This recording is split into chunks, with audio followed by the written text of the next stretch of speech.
Shalom, apa kabar semuanya? Ibu-ibu anggota komunitas kain dan kebaya Indonesia, adik-adik mahasiswa keperawatan dan kebidanan, adik-adik mahasiswa teologi dan rekan-rekan semuanya. Pada hari ini saya ingin mengupas tentang lansia. Jadi tentang mereka yang berusia lebih dari sekian tahun. Nah, sekiannya ini berapa kita akan kupas. Tapi sebelum itu kita akan baca natsnya. Kejadian 15 ayat 15. Tetapi engkau akan pergi pada nenek moyangmu dengan sejahtera. Engkau akan dikuburkan pada waktu telah putih rambutmu. Nats yang kedua yang harus kita ingat, Amsal 16 ayat 31.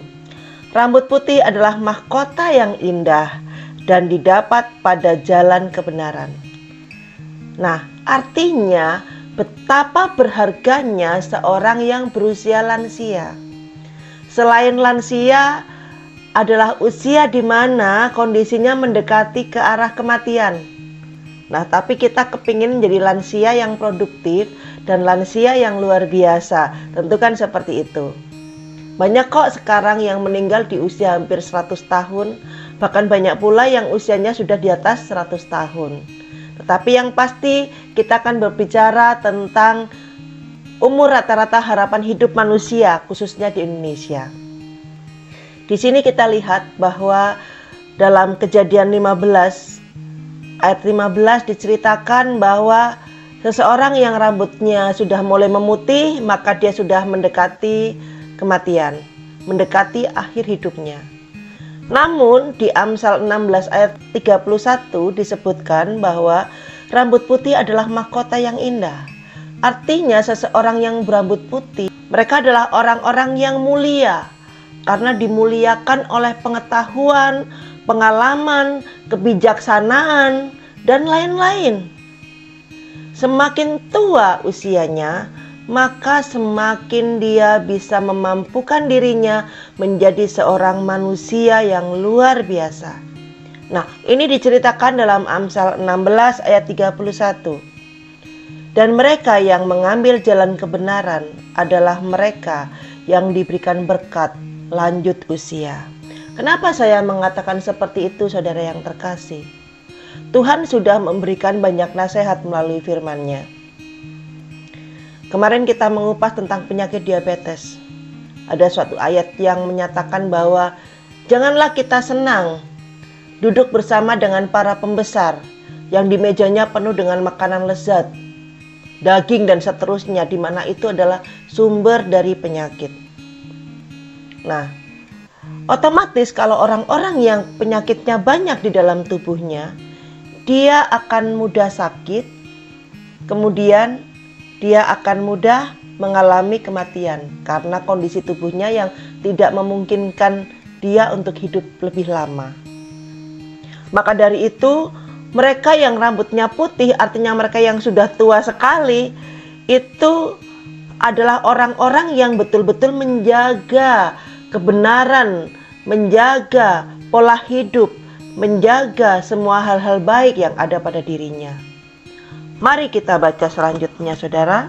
Kita akan belajar di sini tentang lansia. Apa sih itu lansia? Lansia adalah lanjut usia. Manusia lanjut usia, kita sebut sebagai manula.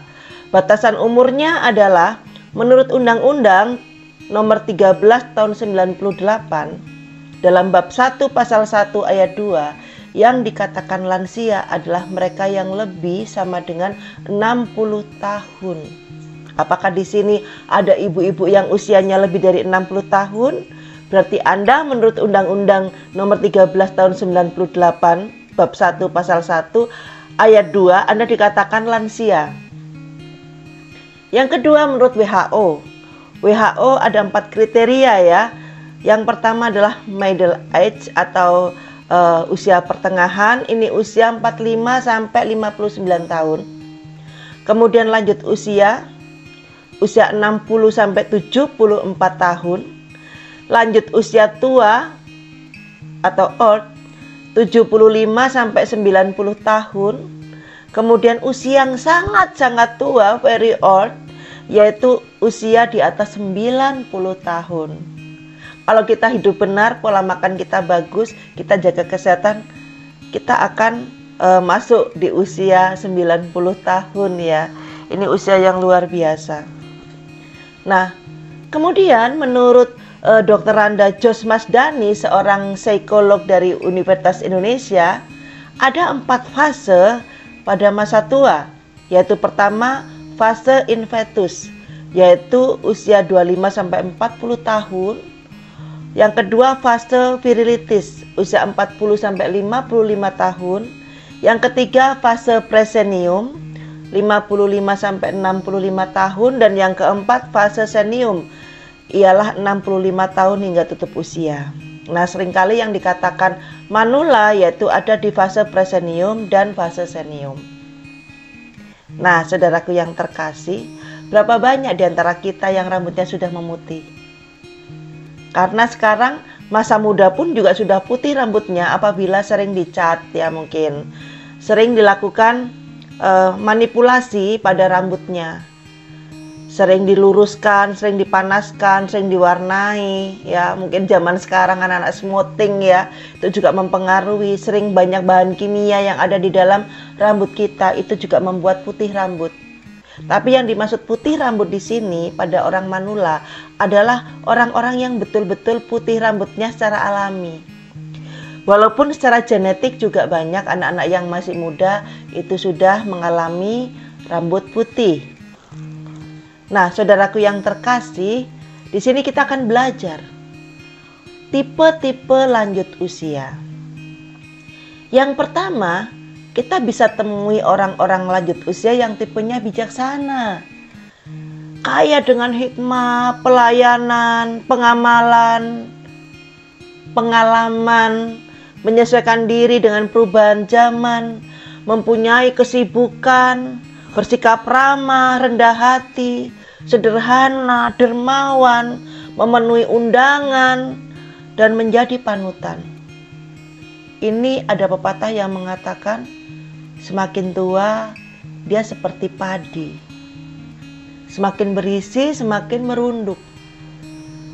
Nah, ada juga yang tipe mandiri, mengganti kegiatan yang hilang dengan yang baru, selektif dalam mencari pekerjaan, bergaul dengan teman, dan mau memenuhi undangan kalau diundang. Ayo kumpul-kumpul reuni gitu. Mereka mau datang. Ini tipe-tipe mandiri. Kemudian tipe-tipe yang tidak puas. Di sini ada konflik lahir batin. Kemudian menentang proses penuaan. Mereka nggak mau menjadi tua. Menyangkal penuaan. Sehingga apa? Jadi pemarah, tidak sabar, mudah tersinggung, sulit dilayani, pengkritik, banyak menuntut. Banyak contohnya kok di sini. Ya, orang politikus-politikus itu yang rame di televisi itu orang-orang seperti ini nih. Tipe tidak puas. Dia belum menyampai apa yang mereka inginkan di dalam kehidupan. Akhirnya mereka banyak mengkritik. Pemimpin negara dikritik, semuanya dikritik. Kebijakan dikritik, undang-undang dikritik, semuanya dikritik. Tahu dong siapa? Nah, berikutnya adalah tipe pasrah. Nah, tipe pasrah ini menerima dan menunggu nasib baik. Mengikuti kegiatan agama dan melakukan pekerjaan apa aja dia mau. Itu tipe pasrah. Sudah seperti ini saja, apapun bisa kita dapatkan sesuai dengan tenaga dan kemauan, kan gitu. Tipe bingung. Tipe bingung ini biasanya adalah kaget, kehilangan kepribadian, mengasingkan diri, minder, kemudian ada penyesalan. Minder dengan kondisi yang sudah tua, tidak cantik lagi, tidak tampan lagi, tubuh sakit-sakitan. Kemudian menyesal, kenapa kok dulu tidak seperti ini, kenapa tidak begini, kenapa tidak begitu. Nah, kemudian pasif atau bersikap acuh tak acuh. Nah, berikutnya adalah tipe yang lain ya. Tipe yang lain macam-macam, ada tipe optimis, tipe konstruktif, tipe independen ya, tergantungan. tipe defensif, bertahan, tipe militan, tipe serius, tipe pemarah, atau frustasi, tipe putus asa, ya, benci pada diri sendiri. Itu juga ada dalam tipe-tipe lansia. Jadi kalau adik-adik, ibu-ibu bertemu dengan orang-orang tipe ini, khususnya buat teolog, buat bapak-bapak dan ibu-ibu, adik-adik pendeta, kakak-kakak pendeta, menemui tipe seperti ini di gereja pada jemaat, Anda harus sabar. Inilah tipe lansia. Ini juga karena pengaruh hormon, khususnya perempuan. Dia mengalami swing mood. Jadi moodnya berubah-ubah karena faktor hormon estrogen yang sudah mulai menipis. Pada laki-laki kepinginnya masih berkuasa, tetapi ternyata sudah tidak waktunya lagi berkuasa. Nah, orang sebut sebagai post power syndrome, ya, seperti itu. Jadi gak usah heran, apalagi teman-teman yang profesinya sebagai perawat. Anda harus sabar-sabar dengan tipe-tipe seperti ini. Kenapa? Anda harus pintar menjadi konselor, pintar menjadi orang yang bisa merawat dengan baik. Ibu-ibu yang sudah mulai memiliki tipe seperti ini, tolong Bu dikurangi. Cari yang positif, ambillah tipe yang arif dan bijaksana. Tipe yang mandiri. Tipe yang lainnya jangan, Bu. Ya, jangan pula pasrah. Karena apa? Masa tua gunakan untuk happy-happy. Gunakan untuk bahagia, jangan susah-susah. Kemudian apa yang mempengaruhi seorang lansia sehingga mereka menjadi minder, menjadi merasa berbeda, merasa tidak berdaya? Karena ada perubahan fisik. Sistem indranya sudah berkurang. Dia menjadi lebih tidak peka, jadi tuli. Indra perasaannya jadi tidak berasa lagi, sehingga nafsu makan juga menurun.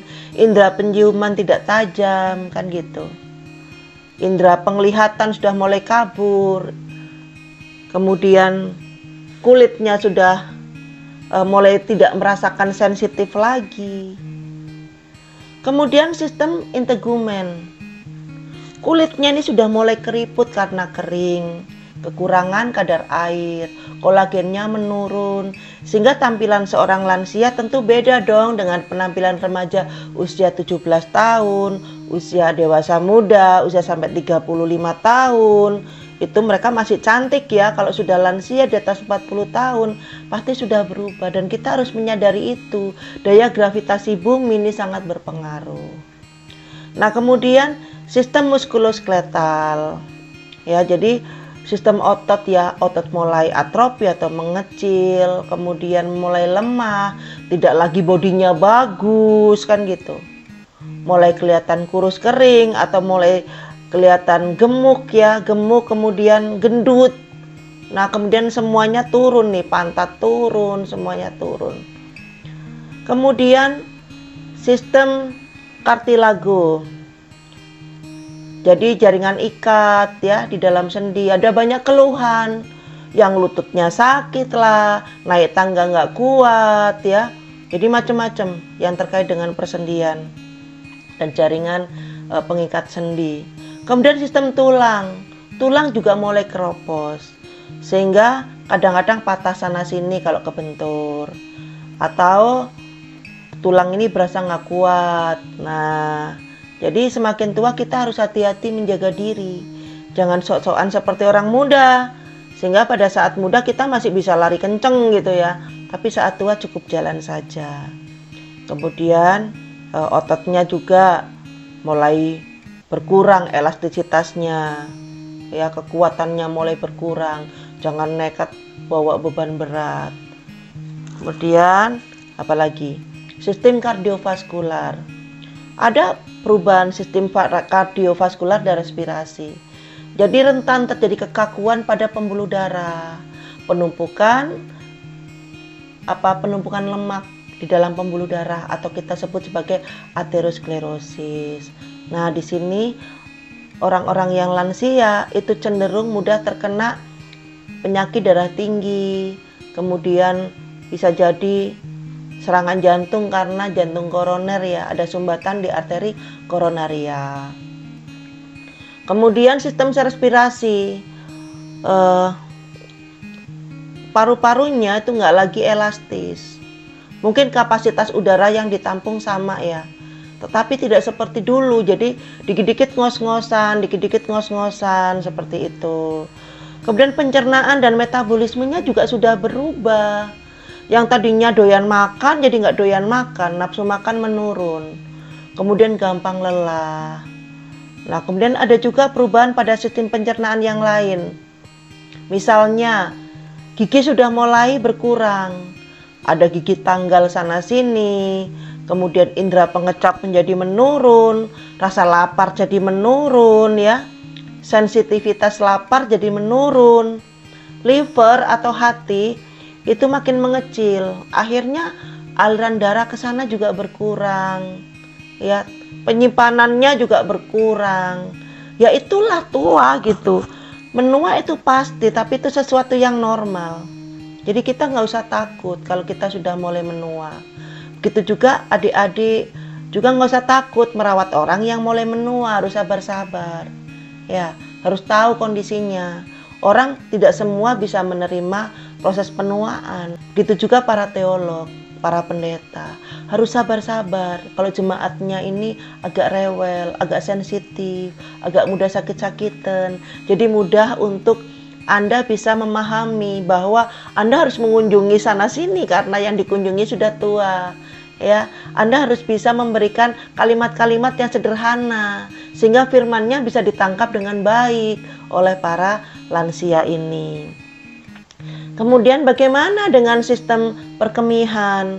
Sistem perkemihan pun bermasalah, perempuan khususnya suka mudah beser, pipis tidak terkendali karena saraf-saraf di sana sudah tidak lagi peka, ya. Juga sudah jaringan pengikatnya sudah mulai melentur atau menipis, juga kurang kenceng ya, jadi los gitu ya. Nah, kemudian sistem saraf pun begitu, juga sudah tidak mulai peka lagi. Sistem reproduksi, perubahan sistem reproduksi pada lansia ini terjadi dengan apa? Menyiutnya atau mengecilnya ovarium atau indung telur, sehingga tidak bisa menghasilkan hormon-hormon yang bagus untuk tubuhnya. Ya, misalnya hormon estrogen itu berkurang. Itu mempengaruhi banyak hal. Pembuluh darah terpengaruh, jantung terpengaruh, kemudian tulang juga terpengaruh. Semuanya terpengaruh. Payudara juga mengecil. Kemudian pada laki-laki sebetulnya testis ini masih bisa mengeluarkan sperma ya. Walaupun lama-lama juga akan menurun. Jadi semuanya timbul penurunan. Jadi kalau kita bertemu dengan lansia, kita harus makin sayang. Ibu-ibu KKI yang sudah mulai lansia, mulai menyadari dirinya sendiri, itu harus bisa ngerem. Yang tadinya sensitif sekarang nggak boleh sensitif lagi, nggak boleh tersinggung. Oh iya ya, kalau aku tersinggung berarti aku mengikuti alur penuaanku kan gitu. Kita harus menyadari bahwa kalau bisa mengecilkan kemungkinan kekurangan pada saat kita lansia itu lebih baik. Misalnya gampang marah gitu ya. Oh iya ya, lansia nggak boleh marah, aku harus sabar, aku harus bijaksana, aku harus lebih bisa mandiri, aku harus happy. Kalau untuk ibu yang KKI yang mulai lansia, silakan melakukan hal yang terbaik yang ibu bisa. Jadi tinggalkan kenangan manis untuk mereka yang masih hidup, misalnya masih muda, maksud saya tinggalkan kenangan manis bagi mereka yang masih muda. Jadi pada saat mereka kehilangan kita selaku orang tuanya, mereka merasakan bahwa kita ini betul-betul seseorang yang istimewa. Nah, seperti itu. Kemudian perubahan kognitif. Ya, jadi ada perubahan daya ingat, ingatannya menurun. Makanya banyak lansia yang Alzheimer ya, amnesia gitu ya. Jadi banyak lansia yang tahu-tahu taruh kacamata lupa ya di mana ya gitu. Kalau lupa nama ya, ingat wajah ya gitu. Udah lupa nama, lupa wajah gitu ya, temennya lupa gitu. Itu hal yang wajar ya, karena daya ingat atau ingatannya atau memorinya sudah mulai menurun.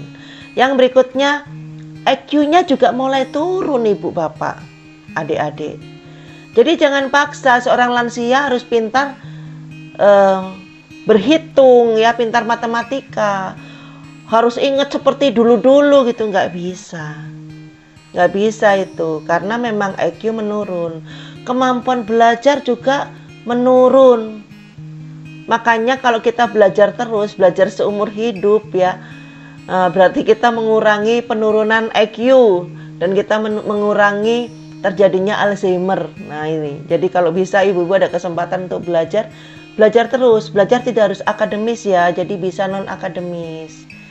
Yang penting belajar. Nah kemudian kemampuan pemahaman juga mulai menurun. Pengambilan keputusan juga mulai menurun. Pemecahan masalah juga mulai tidak seperti dulu lagi. Karena pikiran tidak lagi jernih. Kebijakan pun juga mulai menurun. Kinerja mulai menurun, motivasi mulai menurun. Semuanya ada perubahan ke arah penurunan. Jadi wajar apabila seorang lansia ini membutuhkan seorang perawat yang istimewa. Makanya adik-adik, kalau Anda di luar negeri, Anda dibutuhkan sekali nih para perawat ya. Di sana banyak sekali lansia. Di Jepang ya, karena banyak orang yang umur harapan hidupnya semakin tinggi. Mereka semakin tua, tidak cepat meninggal ya. Sampai 90 tahun, 100 tahun, 110 tahun. Otomatis mereka butuh bantuan seorang perawat. Nah, untuk seorang yang berperan sebagai teolog, Anda juga harus merawat mereka dengan siraman rohani, mempersiapkan mereka di hari tua. Seperti itu, bukan hanya hari tua ya, mempersiapkan mereka di fase-fase kematian, fase-fase menuju kematian. Gitu. Nah, kepada ibu-ibu anggota KKI, kalau Anda sudah tua, jangan berkecil hati, tetaplah merasa seperti berumur 27 tahun. Ingat masa-masa muda dulu. Tubuh boleh tua, tapi semangat tetap muda. Saya kira itu aja dari saya. Saya mengucapkan hari ini semoga Anda selalu berbahagia, tetap dijaga semangatnya, tetap dijaga pikiran positifnya, tetap motivasi orang lain, tetap menjadi inspirasi bagi orang lain, tetap berkarya. Salam sukses, sehat selalu. Tuhan Yesus memberkati. Shalom.